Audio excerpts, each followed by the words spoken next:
Hi everyone, सभी का warm welcome है वाईटी और इंग्लिश शूटर पे। द हिंदू का सुबह का सेकंड एडिटोरियल आज का पढ़ने वाले हैं। थ्रू चॉपी सीज इसका टाइटल है। ये आर्टिकल लिखा हुआ है ग्रेट ब्रिटेन यानी यूके की इकोनॉमिक और पॉलिटिकल इंस्टेबिलिटी पे। कैसे दुनिया की एक पावरफुल कंट्री बहुत ही बुरे वक्त से गुजर रही है राजनीतिक कारणों से। चलिए शुरू करते हैं। इंटरेस्टिंग आर्टिकल है। आज के क्विज के साथ में शुरू करना है हमें। 7 क्वेश्चंस आपके सामने हैं। आर्टिकल को सिर्फ पढ़ते मत जाना, कॉम्प्रीहेंशन ग्रामर के वोकैब के क्वेश्चंस भी आपके सामने हैं। जो जो चीज़ें आपसे मैं सिखाऊंगा, डिस्कस करूंगा, उनको इस क्विज पे अप्लाई करना है। सॉल्यूशंस क्लास के लास्ट में करवाता हूं आपको। आइए कुछ नया सीखते हैं।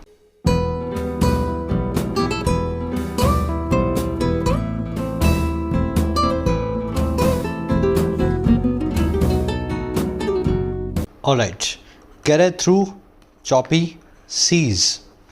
देखिए सी जो है ना, इसका मतलब होता है समंदर, और जब इसके आगे एस लग जाता है सीज, इसका मतलब होता है लहर। और कैसी लहर? बड़ी सी लहर। थ्रू का मतलब होता है पार या में से होकर, में से होकर। और चौपी का मतलब होता है उबड़ खाबड़, ऊंचा नीचा। कह रहा है ऊंचा नीचा सी यानी ऊंची नीची लहरों में से पार गुजरना है यूके नाम के इस देश को। चौपी सी को मैं एक पिक्चर से भी आपको दिखा देता हूँ, थोड़ा आपको आइडिया लगेगा। देखो ये होता है चौपी सी, देख पा रहे हो? ये है चौपी सी, है ना। ऊबड़ खाबड़ सी लहरें होती हैं जहाँ समंदर, कश्तियाँ, समंदर में सारी कश्तियाँ, सारे जहाज जो है रुक जाते हैं, आगे बढ़ना बंद कर देते हैं। कह रहा है ऐसे ही ट्रबुलेंट वाटर्स में से यूके को निकलना है। और बात हो रही है on the resignation of Liz Truss and after. जो लिज ट्रस नाम की एक्स पीएम थी, अब इन्होंने रिजाइन कर दिया है। कह रहा है जो पीएम थी लिज ट्रस, उनकी रेजिग्नेशन और उसके रेजिग्नेशन के बाद में जो होगा ना, उसकी बात यहाँ पे की जा रही है। चलिए अब डिटेल में देखते हैं टाइटल पैराग्राफ से क्या कहना चाह रहा है। चौपी का मतलब है उबड़ खाबड़, इसको रफ, डिस्टर्ब्ड या वॉयलेंट भी बोल सकते हैं। कह रहा है जी Liz Truss's successor will have to reinvigorate the flagging productivity levels. कह रहा है जो लिज ट्रस नाम की यूके की पीएम थी, जिसने अभी अभी रिजाइन किया है 1-2 दिन पहले। कह रहा है जो लिज ट्रस है ना, इनके जो सक्सेसर होंगे, सक्सेसर का मतलब है वारिस, जो बाद में आता है। कह रहे हैं इनको जो रिप्लेस करेंगे, इनकी जगह जो पीएम बनेंगे सक्सेसर, इनको इस काम को करना पड़ेगा। विल हैव टू, विल बता रहा है फ्यूचर को, हैज़ टू, हैव टू बताते हैं आपकी मजबूरी को। तो इनको मजबूरी में इस काम को करना पड़ेगा। अच्छा काम कौन सा है जी? काम है री इनविगरेट करना। इनविगरेट का मतलब होता है जान फूंकना, री इनविगरेट का मतलब है फिर से जान फूंकना, फिर से नई जो है जान लेकर के आना। तो इनको नई जान लानी पड़ेगी उस फ्लैगिंग प्रोडक्टिविटी लेवल में, यूके की प्रोडक्टिविटी लेवल में, जो फ्लैग कर रहे हैं, जो बहुत ढीले ढाले और वीकन हो चुके हैं, कमज़ोर हो चुके हैं। आई बात समझ में? भारी भारी वर्ड्स हैं, आप थोड़ा सा डर लग रहा होगा आपको इस सेंटेंस से, लेकिन सेंटेंस बड़ा आसान है। तो लिज ट्रस के बाद में जो भी उनका वारिस आएगा, यूके का पीएम बनेगा, उसको इस काम को मजबूरी में करना ही पड़ेगा फ्यूचर में। काम है जान फूंकने का, री इनविगरेट करने का यूके के प्रोडक्टिविटी लेवल्स को, यूके के जीडीपी को, ऐसा समझ लो इकॉनमी को। और वो इकॉनमी जो फ्लैग कर रही है, जो वीक पड़ चुकी है, जो ढीली ढाली हो चुकी है। अब स्ट्रक्चर देखेंगे सेंटेंस की। सक्सेसर है सब्जेक्ट, विल हैव है इसकी verb, has to, have to, had to ये बताते हैं आपकी मजबूरी को। री इनविगरेट मैंने आपको बता दिया, किसी चीज़ में फिर से विगर को लाना। विगर का मतलब है जोश, इनविगरेट मतलब जोश लाना, री इनविगरेट मतलब फिर से जोश लाना। इसको रिवाइव या रिवाइटलाइज भी बोलते हैं। री का मतलब होता है फिर से, है ना, फिर से। फ्लैगिंग हर वो चीज़ है जो कमज़ोर पड़ चुकी है, जो धीमी पड़ चुकी है। ये फ्लैग नाम के, झंडे नाम के वर्ड से ही फ्लैगिंग नाम की एडजेक्टिव को बनाया गया है। झंडा जब हवा नहीं होती है तो कैसे लटक जाता है? तो वो क्या करता है? फ्लैग करता है, लटक जाता है। वैसे ही यूके की प्रोडक्टिविटी लेवल जो है वो आज लटके हुए हैं झंडे की तरह, जो बिना हवा के झूलता रहता है। समझ गए? चलो, सक्सेसर मतलब वारिस, इसका मतलब होता है बाद में आने वाला, कमिंग आफ्टर, कमिंग आफ्टर। और प्रीडेसेसर इसका बिल्कुल उल्टा है, जो पहले आए। प्रीडेसेसर को क्या कहते हैं? जो पहले आए, यानी कि कमिंग बिफोर। मोदी जी के प्रीडेसेसर कौन है? मोदी जी के प्रेडिसेसर हैं मिस्टर मनमोहन सिंह, और मोदी जी के सक्सेसर वो होंगे जो मोदी जी के बाद पीएम बनेंगे, है ना। इस तरीके से इन वर्ड्स को आपको दिमाग में बिठाना पड़ेगा। चलो वोकैब आप देख ही रहे हो, काफ़ी हैवी वोकैब है इस आर्टिकल की। जल्दी से सारी वोकैब पे नज़र डालेंगे ताकि अपने इसको स्मूथली पढ़ सकें। उसी के साथ में ऐड करना चाहूँगा, मॉक टेस्ट के लिए आप सभी को मैं रेफर करता हूँ टेक्स्टबुक.com। आपने रिसेंटली फील किया होगा कि टेक्स्टबुक का जो पास है, 400 रुपये का पास अब हो चुका है 500 रुपये का। अब जिन लोगों ने पुराने प्राइसेस को मिस कर दिया था, बहुत ही अच्छा मौका है अगले 2 दिनों के लिए। सीधे आधी कीमत पे आप 1 ईयर पास को अवेल कर सकते हैं। याद रखें 2 दिन का ऑफर है ये, टेक्स्ट बुक के लिंक पे जाओ, कमेंट सेक्शन में रखा है। 400 रुपये का पास आपको दिखाएगा 299 में। इस प्राइस पे ले लेना डिस्काउंट, जाना कूपन कोड लगाना YT10। जैसे इस कोड को अप्लाई करोगे 299 वाला पास भी आपको मिलेगा 270 के अंदर। 49,000 मॉक टेस्ट हैं, 600 एग्जाम कवर्ड है, सिंगल पास है, 1 साल की वैलिडिटी है। पैसे को सेव करें। अगर वास्तव में टेक्स्ट बुक पास लेने वाले थे, this is the right time. Alright, अपनी वोकैब शीट है। आज के वर्ड्स हैं अपने पास निम्बल। निम्बल का मतलब होता है फुर्तीला, क्विक। इसको एजाइल, स्विफ्ट या लाइवली भी बोलते हैं। जिंदा दिल हो, लाइवली हो, निम्बल एक ही बात है। जो फुर्तीला होगा वो जिंदा दिल भी होगा, है ना। लाइवली का मतलब है जिंदा दिल। A nimble action by the police proved critical in nabbing the killers. एक फुर्तीला जो एक्शन था पुलिस के द्वारा, वो प्रूव हुआ, साबित हुआ, और क्या बड़ा ही इंपॉर्टेंट, किलर्स को, हत्यारों को नैब करने में। नैब का मतलब होता है पकड़ना, किसी को अरेस्ट करना। तो फुर्तीला एक्शन पुलिस ने लिया, इसलिए किलर्स को वक्त रहते पकड़ा जा सका। तो ये वर्ड आर्टिकल में आएगा निम्बल। अगला वर्ड है हमारे पास आज का, कौन सा वर्ड है? फियास्को। बहुत ही प्यारा वर्ड है ये। फियास्को का मतलब होता है एक बड़ी सी फेलियर, और इतनी बड़ी फेलियर कि इससे आपको एम्बैरेसमेंट हो। आपको सुन करके लोग आपको बताएं ना कि आपने ऐसी फेलियर की है, तो आपको सुन के शर्म आ जाए, इसको बोलते हैं फियास्को। जैसे कोई आदमी 10 बार एग्जाम दे रहा है और 10 बार भी फेल हो गया, तो उसके लिए फियास्को की तरह है वो, है ना। फियास्को को डिबैकल, ब्लंडर, डिजास्टर और सेटबैक भी बोलते हैं। ये सेटबैक नाम का वर्ड आपने बहुत बार देखा होगा, किसी बड़ी फेलियर के लिए यूज होता है। 3 farm bills ended in a political fiasco for the NDA led government. तीनों कृषि के जो बिल्स थे, कानून थे, वो एंड हुए, और किसमें? एक राजनीतिक बड़ी नाकामयाबी में, फियास्को में, पॉलिटिकल फियास्को में। NDA की सरकार के लिए, NDA लेड गवर्नमेंट के लिए।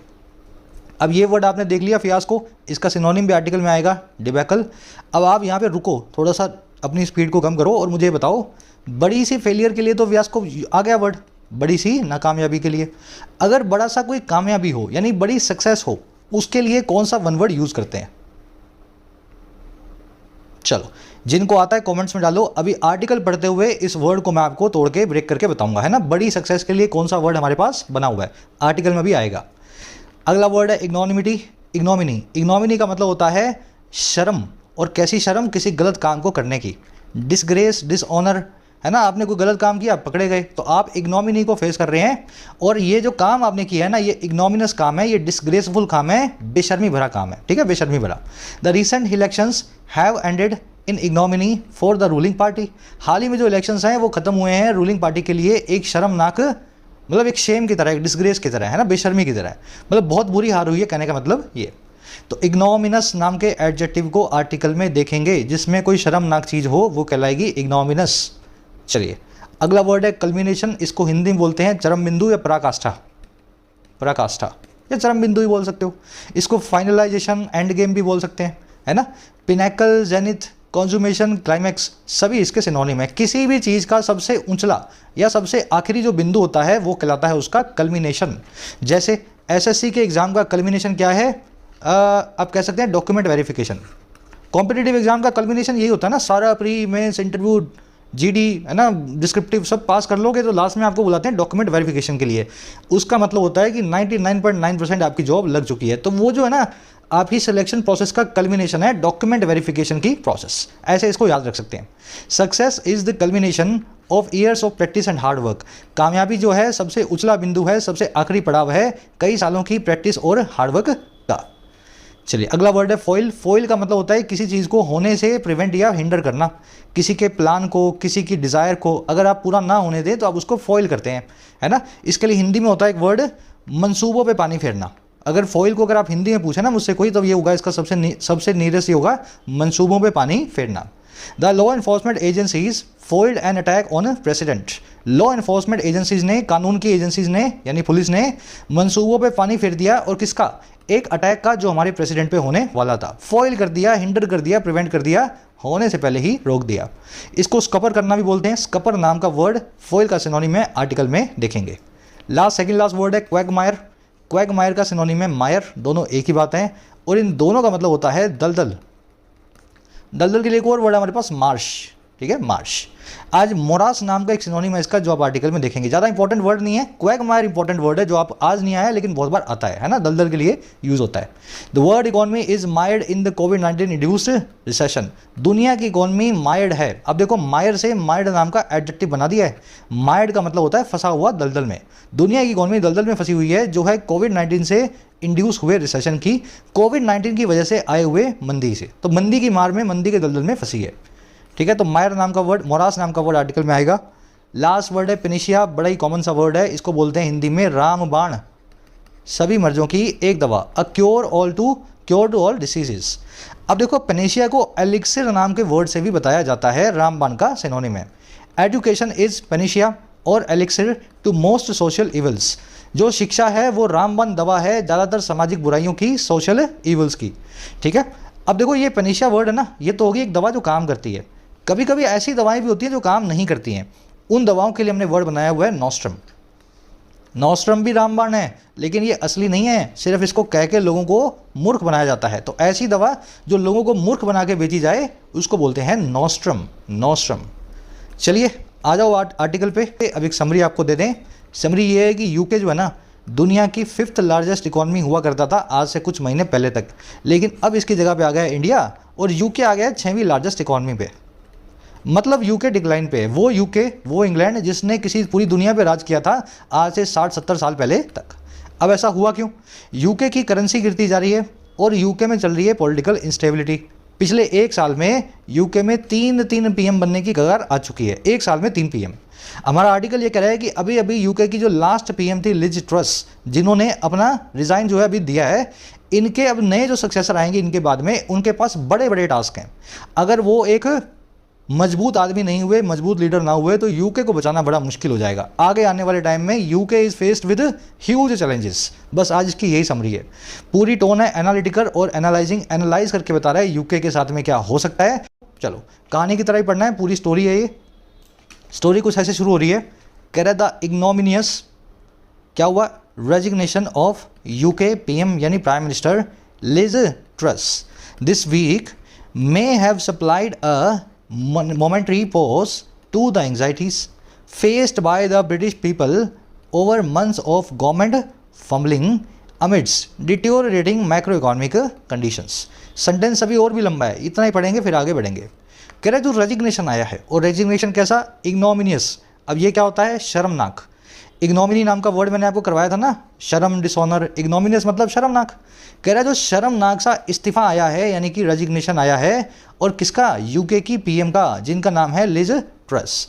कह रहा है और कब आया जी, ये आया दिस वीक यानी कि इसी हफ्ते। कह रहा है हो सकता है इसने सप्लाई किया हो सकता है इसने ला करके दिया हो, मे हैव सप्लाइड। और क्या, एक छोटा सा ब्रेक, छोटा सा पॉज जो है मोमेंट्री यानी पल भर का। मोमेंट्री मतलब जो कुछ मोमेंट से बना हो, कुछ क्षणिक हो, ज़्यादा लंबा ना हो। तो ये जो रेजिग्नेशन है, इसने एक क्षण भर का, एक पल भर का ब्रेक दिया है, सप्लाई किया है ब्रेक को। और किनको, ये ब्रेक आया है उन सभी एंग्जाइटीज़ को, सभी चिंताओं को। और कौन सी चिंताएं हैं, जो फेस्ड बाय हैं, वो चिंताएं जिनका सामना किया जा रहा है, फेस किया जा रहा है जिनको, और किन के द्वारा, बाय लगा के बता रहा है, ब्रिटिश पीपल के द्वारा, यूके के लोगों के द्वारा। और कब किया जा रहा है, ये किया जा रहा है over months of government fumbling, पिछले कई महीने की गवर्नमेंट फम्बलिंग के दौरान। ओवर का मतलब है यहाँ पे ड्यूरिंग, ठीक है, ड्यूरिंग। तो पिछले कई महीनों की ड्यूरिंग जो है गवर्नमेंट फम्बलिंग के दौरान। फम्बलिंग का मतलब होता है मिसमैनेजमेंट, है ना, मिसमैनेजमेंट। और ये सब कैसे हो रहा है, ये हो रहा है अमिड्स, इस चीज़ के चलते या इस चीज़ के बीचों बीच। और वो चीज़ है deteriorating macro economic condition. UK की जो मैक्रो इकोनॉमिक कंडीशंस हैं, बड़े स्केल पे जो आर्थिक नीतियां हैं, कंडीशंस हैं, उनके डिटीरियोरेट होने के बीच में। डिटीरियोरेट होने का मतलब होता है किसी चीज़ का बद से बदतर होना, खराब होता जाना। लंबा सेंटेंस है, डरना नहीं है, इतना ही पढ़ेंगे फिर आगे बढ़ेंगे, इतना इसको समझ लो।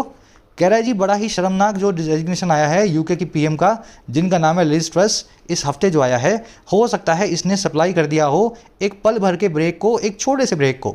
और ये ब्रेक मिला है उन एंग्जाइटीज़ को, उन चिंताओं को जो फेस की जाती हैं ब्रिटिश लोगों के द्वारा, और ये की जा रही हैं पिछले कई महीनों की गवर्नमेंट की मिसमैनेजमेंट के चलते। और ये सारी मिसमैनेजमेंट हो रही है इस चीज़ के चलते, वो चीज़ है यूके की खराब होती हुई आर्थिक conditions, macro economic deteriorating conditions. कह रहा लेकिन फिर भी, ब्रेक तो आ गया, कह रहा फिर भी, but it is hardly a panacea. कह रहा ये बड़ा मुश्किल ही कोई पेनिशिया है। हार्डली मतलब ना के बराबर, पेनिशिया का मतलब है रामबाण। तो ये कोई इलाज नहीं है फिर भी, और किसका, to what else the economy, उस चीज़ को जो एल कर रही है, जो परेशान कर रही है यूके की अर्थव्यवस्था को। आ रही है बात समझ में? तो एक आराम सा तो मिला यूके को, मोमेंट्री पॉज तो मिला इनकी चिंताओं को। अब ये चिंता नहीं करेंगे 1-2 घंटे 2-4 दिन, लेकिन ये कोई पेनिशिया नहीं है, 2-4 दिनों के बाद में फिर से चिंता का चक्कर जो है वो शुरू हो जाने लगेगा। सेंटेंस को खोल के आपको पढ़ा दिया है, अब इसकी स्ट्रक्चर को देखते हैं। रेजिग्नेशन सब्जेक्ट है, मे हैव सप्लाइड इसकी वर्ब है, इट की वर्ब है इज, हार्डली का मतलब है ना के बराबर। हार्डली को बेयरली भी बोल सकते हैं और इसको स्केर्सली भी बोल सकते हैं, ठीक है। हार्डली, बेयरली, स्केर्सली तीनों का मतलब है ना के बराबर। पेनिशिया एलिक्सिर आप जानते हैं, ऐसी दवा जो है बीमारियों का इलाज करे, है ना। अब देखो ये पेनिशिया तो आप जानते ही हैं जो दवा सबका इलाज करती है। मैं कह रहा हूँ वो दवा जो इनइफेक्टिव हो, वो दवा जो सबका इलाज करने का दावा करती हो लेकिन वास्तव में इलाज ना कर पाए, उसको क्या बोलते हैं? करवाया ना ऊपर अभी, उसका नाम होता है जी नोस्ट्रम। जितना हो सके रिवाइज किया करो, ये रिवीजन की क्लास है। नोस्ट्रम, नोस्ट्रम मतलब झूठी दवाई, है ना, याद रखना इस वन वर्ड को। वर्ड की वर्ब है एल्स। डिटेरियोरेट करने का मतलब है चीज़ों का बद से बदतर होना, एग्रावेट होना, एक्सेस्परेट होना। ये वर्ड्स बार बार आते हैं आर्टिकल्स में और चीज़ों के बद से बदतर होने की बात करते हैं। और कोई देखने वाला वर्ड है? चलो, इग्नोमिनियस आपने देख लिया, जो डिसग्रेसफुल हो, जो शेमफुल हो, शर्मनाक हो। अब ये मोमेंट्री नाम का जो वर्ड है ना, इस पर नज़र डालेंगे जल्दी से। देखो 2 वर्ड है इंग्लिश में, मोमेंट्री और मोमेंटस। पहले का मतलब होता है जो एक मोमेंट के लिए हो या कुछ मोमेंट्स के लिए हो। फॉर अ ब्रीफ पीरियड उसको बोलते हैं मोमेंट्री, क्षणिक, हिंदी बोलते हैं क्षणिक।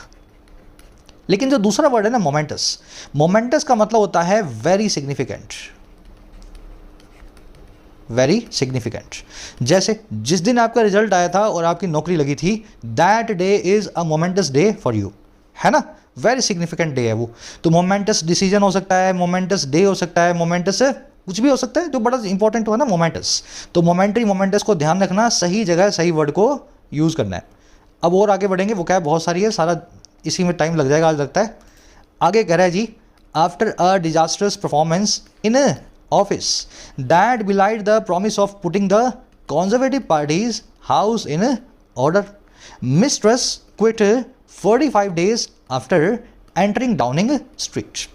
कह रहा है जी इस चीज़ के बाद में, और किस चीज़ के बाद में जी, आफ्टर लगा के बता रहा है, एक बहुत ही तबाही भरी परफॉर्मेंस के बाद में, डिजास्टर्स परफॉर्मेंस के बाद में। और कहाँ पे? अपने कार्यकाल में, अपने ऑफिस में, इन ऑफिस। अच्छा, कौन सा ऑफिस, कौन सी परफॉर्मेंस? वो परफॉर्मेंस जिसने बिलाई किया। बिलाई करना मतलब झुठलाना, बी प्लस में लाई, लाई मतलब झूठ, बी मतलब होना। वो परफॉर्मेंस जो झूठ निकली या झूठला के चली गई, झूठ प्रूव करके चली गई। और किसको? उस प्रॉमिस को, उस वादे को जो था पुट करने का यूके की कंजर्वेटिव पार्टी के घर को, हाउस को in order. Put something in order का मतलब होता है किसी चीज़ की व्यवस्था को सही करना। कह रहा है ऐसी तबाही भरी परफॉर्मेंस के बाद में जिसने इस लिज ट्रस नाम की लेडी के इस वादे को ही झुठला दिया। हुआ क्या? कह रहा है इस औरत को क्विट करना पड़ा, मिस ट्रस क्विट, इन्होंने क्विट कर दिया। और कब किया? 45 दिनों के बाद, जब इन्होंने एंटर किया था डाउनिंग स्ट्रीट को।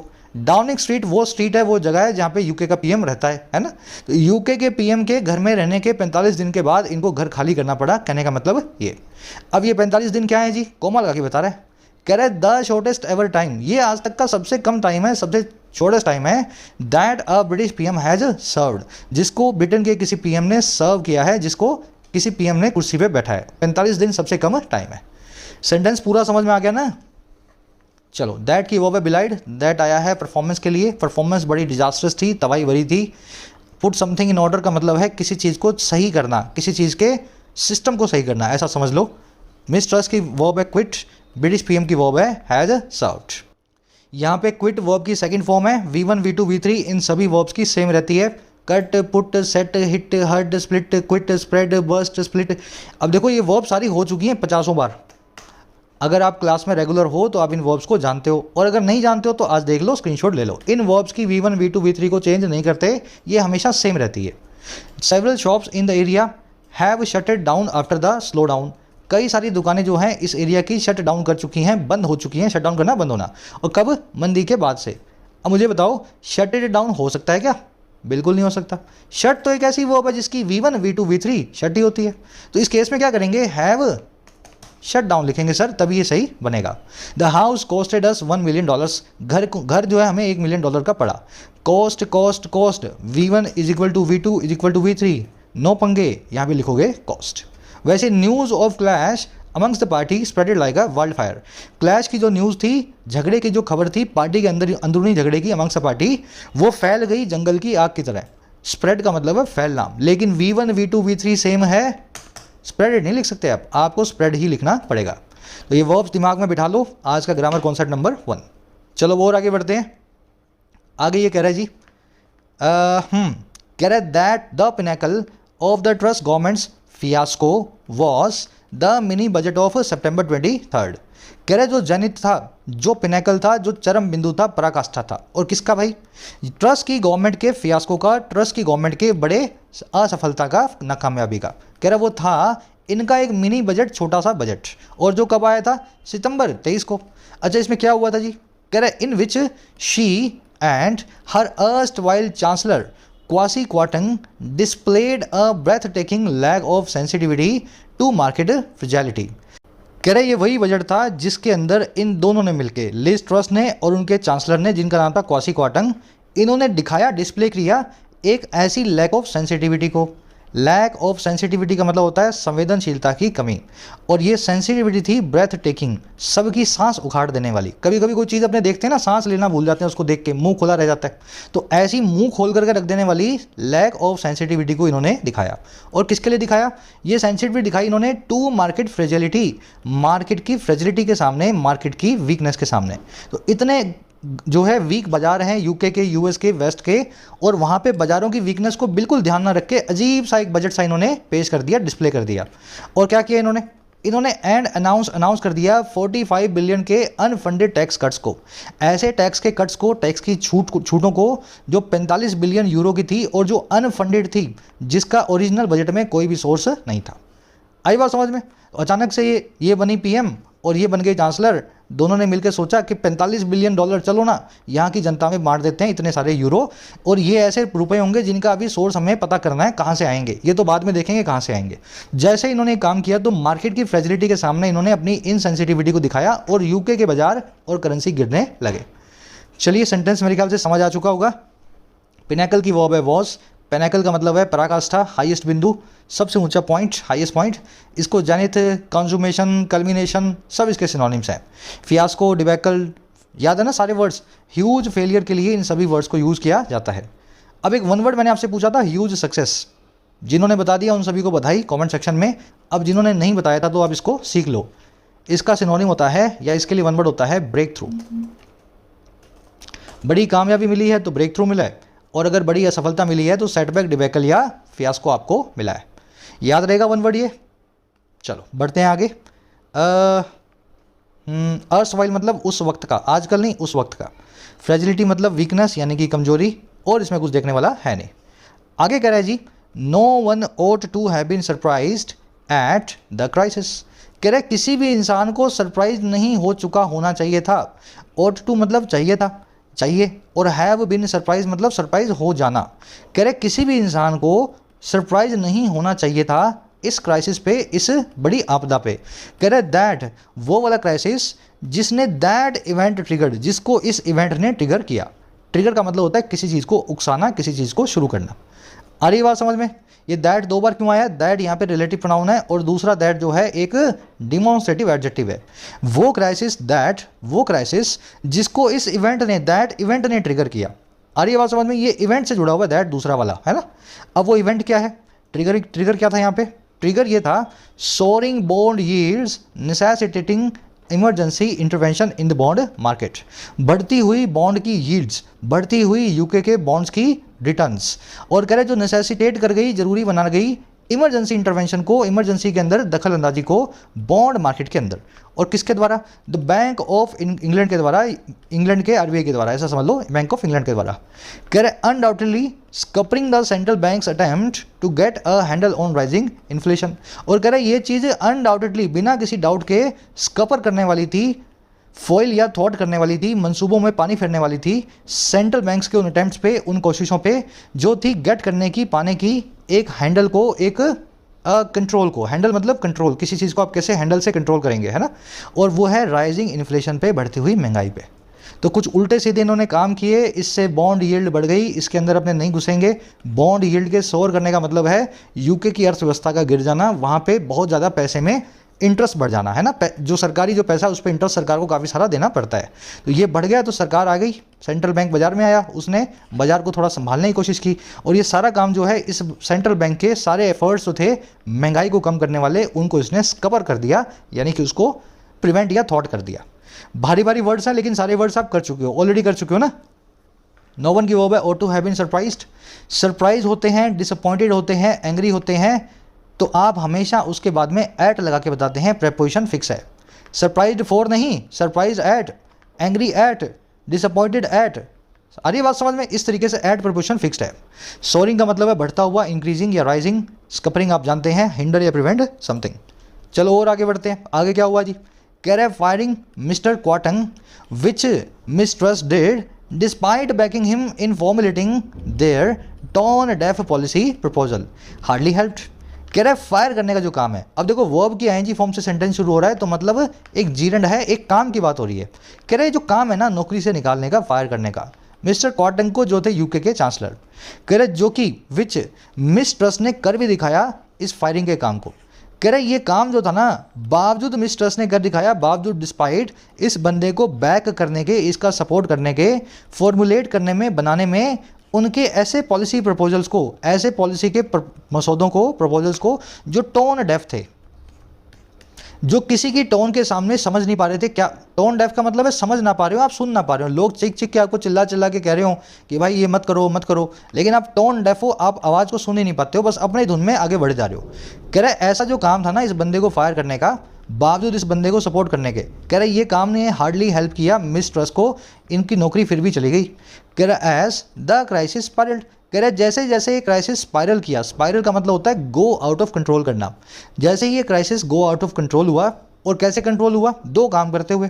पहला काम है causing the pound to lose value against the dollar, cause करते हुए पाउंड को कि वो लूज कर दे अपनी वैल्यू को डॉलर के सामने।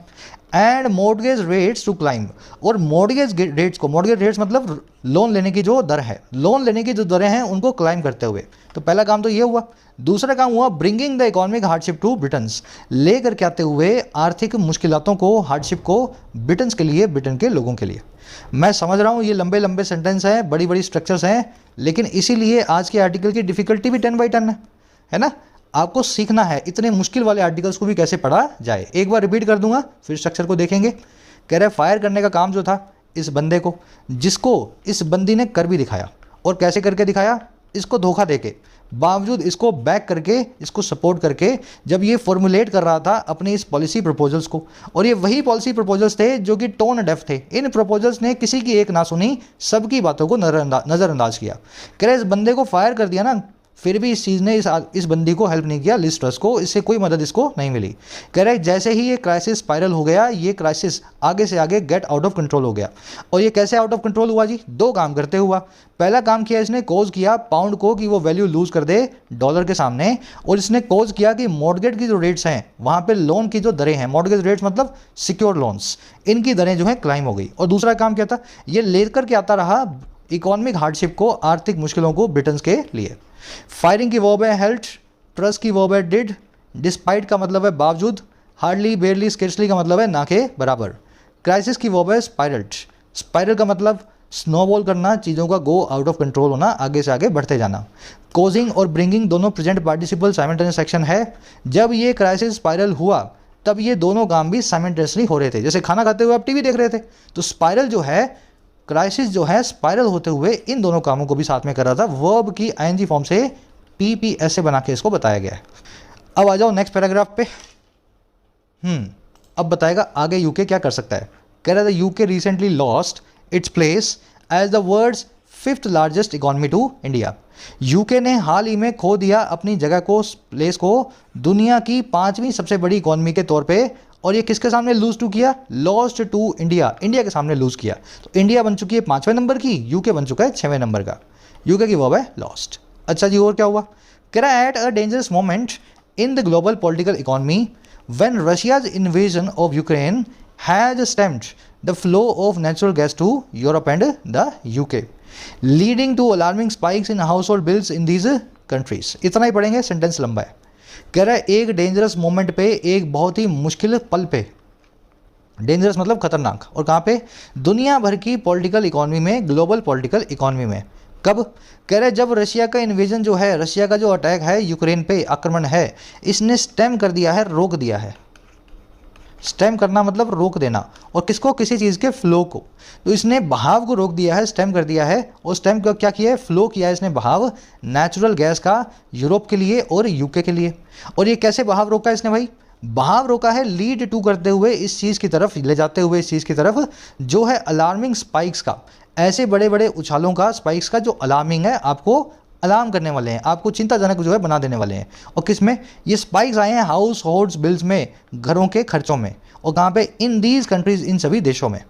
कह रहा है जी ऐसी एक डेंजरस मोमेंट पे ना, इस प्रकार की, जिसमें रशिया ने सब कुछ रोक दिया है, कोई पाइप, कोई गैस नहीं, कोई कुछ नहीं, सबको बड़ा बड़ा पैसा देना पड़ रहा है इन कंट्रीज़ में। कह रहा है जो कंजर्वेटिव पार्टी है, लिज ट्रस की पार्टी है, इट नीड्स टू इंश्योर, इसको ज़रूरत है कि ये पक्का करे। और क्या पक्का करे जी? That a competent PM and cabinet are quickly installed and get to work, कि एक बहुत ही कॉम्पिटेंट, मजबूत पीएम और उसका मंत्रिमंडल जो है, जल्दी से उनको इंस्टॉल किया जाता है, जल्दी से उनको लाया जाता है, और इनसे जल्दी से जल्दी ये गेट करते हैं, तैयार होते हैं वर्क करने के लिए, काम करने के लिए। तो वक्त ख़राब है, ज़माना ख़राब है, कहने का मतलब यही, यूके बड़ी खतरनाक सिचुएशन से गुजर रहा है। अब लिज ट्रस की पार्टी के पास एक ही काम है कि कुछ भी करके नया पीएम, नया मंत्रिमंडल लाएं जो टिका रहे और अच्छे से काम कर सके इस बुरी हालात में। इन्वेजन की वर्ब है हैज स्टेम्ड, स्टेम करना, किसी चीज़ के बहाव को रोकना। याद है ना ये वर्ड? स्टेम मतलब to prevent the flow of something. अच्छा जी, और देखने वाला, leading to present participle simultaneous action है, जब ये स्टेम कर रहा है इन्वेजन, तभी ये लीड टू भी कर रहा है अलार्मिंग स्पाइक की तरफ। दोनों काम एक साथ हो रहे हैं, तो दूसरे काम को वर्ब के एनजी फॉर्म से बताया गया है। अलार्मिंग मतलब जो चिंताजनक हो, जो कंसर्निंग हो, फियरसम हो, आपको डरावना लगे। कंजर्वेटिव पार्टी की वर्ब है needs, a competent PM and cabinet, cabinet की दो वर्ब्स हैं, are installed and get. PM and cabinet are installed, PM and cabinet get, है ना, ये पैसिव के अंदर, और ये वाली एक्टिव के अंदर। बहुत लंबे सेंटेंस है, पर डरना नहीं है, जितना समझ पाओ उतना कोशिश करो, है ना। ऐसे 10 आर्टिकल आप पढ़ लेते हो ना, तो उसी में आपका कॉन्फिडेंस बड़ा बूस्ट हो जाता है। आगे कह रहा है जी the public mood on this point has darkened, कह रहे पब्लिक का मूड भी इस पॉइंट पे डार्कन हो चुका है, गहरा हो चुका है ना, बहुत ज़्यादा अच्छा लाइट मूड नहीं है। कैसे? कह रहा है जी recent polling suggest that the Labour party is poised to sweep to power. कह रहा है रिसेंट में जो पोलिंग हुई है, हाल ही में जो कुछ छोटे मोटे सर्वे हुए हैं या चुनाव हुए हैं, वो ये सजेस्ट करते हैं कि कंजर्वेटिव पार्टी की जो दुश्मन पार्टी है, यानी कि लेबर पार्टी, कह रहा है वो लेबर पार्टी जो है ना, वो पोइज्ड है। पोइज्ड का मतलब होता है वेल बैलेंस्ड, रेडी, वो बिल्कुल तैयार है स्वीप करने के लिए, सफाया करने के लिए पावर के अंदर। स्वीप टू पावर का मतलब है सफाया करके दूसरी पार्टी का पावर में आना। स्वीप मतलब सफाया करना, झाड़ू निकालना, तो एकदम सफाया करके ये पावर में आ जाएगी। अच्छा, कब? Should there be a general election, अगर एक जनरल इलेक्शन हो गया, should there be a general election. और कब?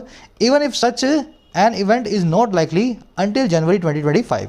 कह रहे यहाँ तक कि अगर ऐसा कोई भी हादसा, ऐसा कोई भी इवेंट इलेक्शन जैसा, वो लाइकली नहीं है, संभावित नहीं है, कम से कम 2025 की जनवरी तक। सेंटेंस आ गया समझ में? कौन है?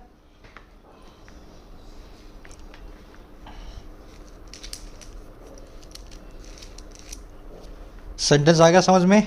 मूड की वर्ब है हैज़ डार्कन्ड, पोलिंग की वर्ब है सजेस्ट, पार्टी की वर्ब है इज पोइज्ड। पोइज्ड का मतलब होता है एकदम तैयार, वेल बैलेंस्ड। इसी से वर्ड बना है इक्विपोइज्ड। इक्विपोइज्ड वो आदमी होता है जिसका दिमाग, जिसका मन, हर चीज़ बिल्कुल बैलेंस में होती है, इक्विपोइज्ड, है ना, इक्विपोइज्ड। तो ये पोइज्ड नाम के वर्ड को याद रखना बैलेंस से जोड़ करके।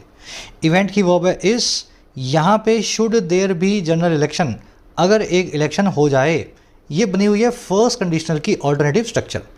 आज देखो चीज़ें बहुत सारी हैं, एक साथ आ रही हैं एक ही सेंटेंस में, तो घबराना नहीं है ना। फर्स्ट कंडीशनल आप कर चुके हो मेरे साथ बेसिक्स में, अब आगे आ जाओ। कह रहे जी आगे, the revolving door at 10 Downing Street might see former chancellor Rishi Sunak appointed as the 3rd PM within 1 year. कह रहा जो रिवॉल्विंग डोर है, अब ये क्या होता है? देखो रिवॉल्विंग डोर एक फ्रेज है इंग्लिश में, एक सेकंड रुको, मैं आपको दिखाई देता हूँ, अच्छे से समझ में आएगा। घूमता हुआ दरवाज़ा। अब इसका मतलब ये होता है कि आपके दरवाजे आपकी ऑर्गेनाइजेशन के कुछ ऐसे हैं कि कभी तो कोई आदमी हायर होता है और कभी कोई आदमी फायर होता है। जल्दी से आप हायर करके किसी को नौकरी से निकाल देते हो, दरवाज़ा हमेशा घूम रहा है, कोई आ रहा है कोई जा रहा है। तो रिवॉल्विंग डोर समझ गए ना। कह रहा है जो फायर और हायर होने का जो सिस्टम है 10 डाउनिंग स्ट्रीट में यूके के प्राइम मिनिस्टर के पद पे बार बार आ रहे हैं जा रहे हैं। कह रहे जो खेल मचा रखा है ना, ये रिवॉल्विंग डोर है। ये हो सकता है ये खेल अब देखे माइट सी करे पुराने चांसलर ऋषि सुनाक को, जो पहले हुआ करते थे, और क्या कि ये अनॉइंट हो जाए, अपॉइंट हो जाए, नियुक्त हो जाए तीसरे पीएम के तौर पे एक ही साल के भीतर विद इन 1 ईयर। और ominously Boris Johnson is said to be in the reckoning again. और कह रहा है या फिर मनुष्यत के तौर पे देखा जाए तो ओमिनसली मतलब मनुष्यत के तौर पे। अब इस आर्टिकल के राइटर को मनुष्य लग रहा होगा ये काम।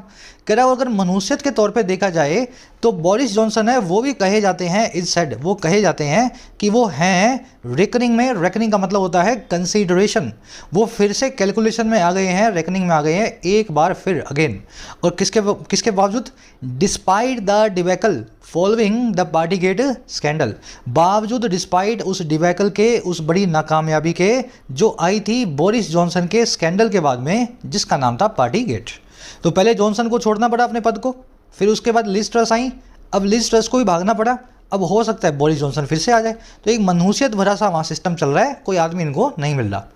समझ में आ गई? ये पार्टीगेट स्कैंडल आप सर्च करोगे नेट पे तो आपको पता लग जाएगा बोरिस जॉनसन का स्कैंडल कौन सा है। चलो जी स्ट्रक्चर देख लेते हैं सेंटेंस की। रिवॉल्विंग डोर, इसकी वर्ब है माइट सी, जॉनसन की वर्ब है इज सेट। ओमिनसली मतलब in an ominous manner. Ominous मतलब अपशगुन भरा। इसका बिल्कुल उल्टा होता है शगुन भरा, जिसको हम बोलते हैं ऑस्पिशियस। दो अलग अलग वर्ड्स हैं। ओमिनस मतलब अपशगुना, शगुन भरा मतलब ऑस्पिशियस। तो ओमिनसली इसी से बनाया गया है। चलिए रेकनिंग का मतलब होता है अकाउंटिंग या कंसीडरेशन। डिबेकल, ये सारे वर्ड आप देख चुके हो, फियास्को, ब्लंडर फ्लंडर सब अच्छे से आपको करवा दिए हैं। चलो जी आगे बढ़ो। आगे कह रहा है जी the immediate task at hand for whoever is the head of government will be to set right damaged ties with Europe। कह रहा है जो इमीडिएट टास्क है, जो सबसे पहला काम है, और किसके लिए? जो एट हैंड है, बिल्कुल हाथ पे है, किसी भी आदमी के लिए, फॉर whoever के लिए, जो होगा हेड ऑफ द गवर्नमेंट, जो इस देश का राजा बनेगा, पीएम बनेगा। कह रहा है वो टास्क अब हाथ में कौन सा होगा? विल बी वो होगा कि वो सेट राइट करे। सेट राइट करना मतलब चीज़ों को राइट मोड पे सेट करना, चीज़ों को सही करना। वो सही करे टूटे हुए रिश्तों को, डैमेज टाइज को बाकी के बचे हुए यूरोप के साथ। और क्यों? कह रहा है सो दैट ताकि ट्रेड लिंक्स आर रिस्टोर्ड, व्यापारिक रिश्ते जो हैं उनको बहाल किया जा सके। पैसिव वॉइस लगा के, रिस्टोर करना मतलब बहाल करना। कह रहा है and supply side bottlenecks can be resolved, और सप्लाई की तरफ से जो पाबंदियां लगी हुई हैं, बोटलनेक्स हैं, उनको रिजॉल्व किया जा सके, उनका समाधान निकाला जा सके। बॉटलनेक का मतलब होता है पाबंदी। सप्लाई तो बहुत है लेकिन यूके तक नहीं पहुंच रही है, कुछ पाबंदियां रास्ते में लगी हैं, तो वो पाबंदियों को भी हटाया जा सके, ये भी उसको करना पड़ेगा। And to rework immigration policy so as to invigorate the flagging productivity level of the UK economy. और रीवर्क करे, वो फिर से पुनर्विचार करे, फिर से काम करे वहाँ की इमिग्रेशन पॉलिसीज़ पे। अच्छा क्यों करना rework? So as to reinvigorate the flagging productivity levels of UK economy. कह रहा है इस मकसद से। सो दैट का मतलब क्या था? ताकि। सो एज टू का मतलब है इस मकसद से, और मकसद ये है कि री इनविग्रेट किया जा सके, फिर से जान फूंकी जा सके फ्लैग करती हुई, झूलती हुई, कमज़ोर बढ़ती हुई प्रोडक्टिविटी लेवल में पूरे के पूरे यूके की इकॉनमी के अर्थव्यवस्था के।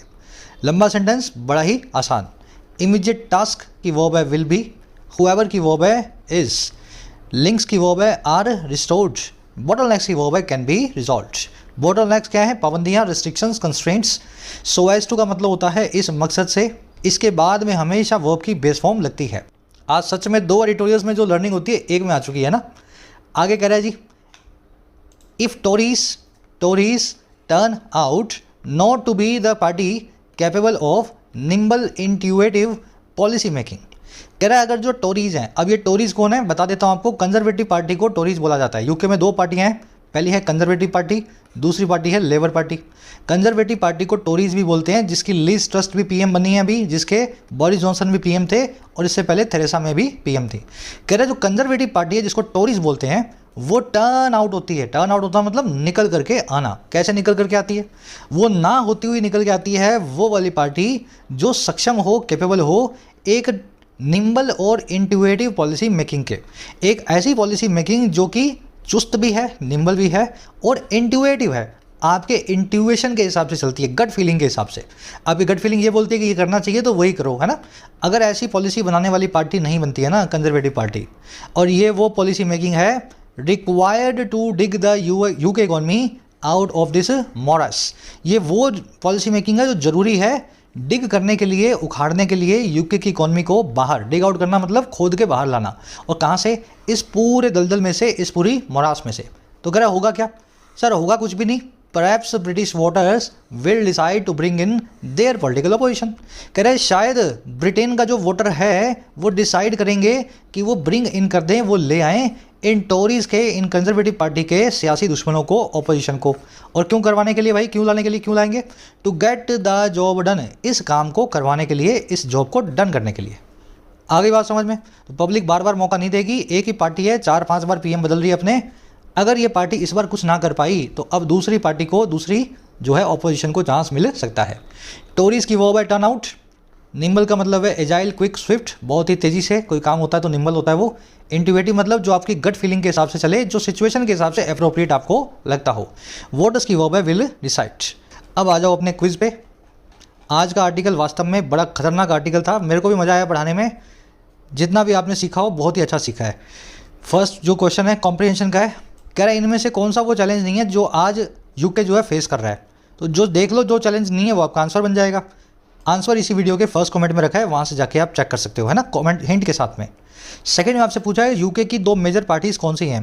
तो मैंने आपको टोरी के बारे में बताया था, टोरी कौन सी पार्टी कहलाती है। अब देख लो, लेबर है, टोरी है, कंजर्वेटिव है, रिपब्लिकन है, डेमोक्रेटिक है। देख लो जो पार्टी आपको लगती हैं, 2 पार्टियाँ आपको चुननी है यूके के अंदर मेजर पार्टीज़। तीसरा आपसे पूछा है कि वर्ड जो है रिवॉल्विंग डोर वो पैसेज में किस कॉन्टेक्स्ट में यूज़ किया गया है। तो रिवॉल्विंग डोर भी आपको दिखा चुके हैं, घूमता हुआ दरवाज़ा, इसका मीनिंग आपको समझाया था आपको, है ना।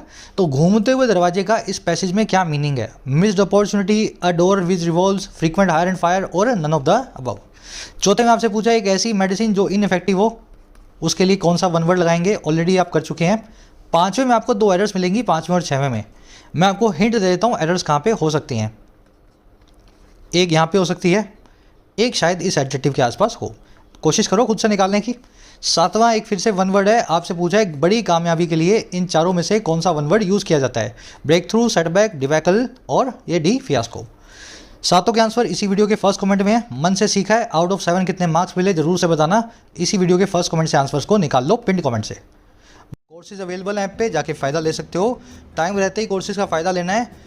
ऐसा ना हो लास्ट मोमेंट पे आकर के आप मैसेज करें सर 15 दिन रह गए, 1 महीना रह गया। अभी जब वक्त है पढ़ने का तो पढ़ाई पे पूरा ध्यान दो। कंटेंट सारा अवेलेबल है एप्लीकेशन पे, राइटिंग का, एसएससी का और बैंकिंग का। ऐप को जाओ, कमेंट सेक्शन से डाउनलोड करो, फर्स्ट कमेंट से लिंक रखा है।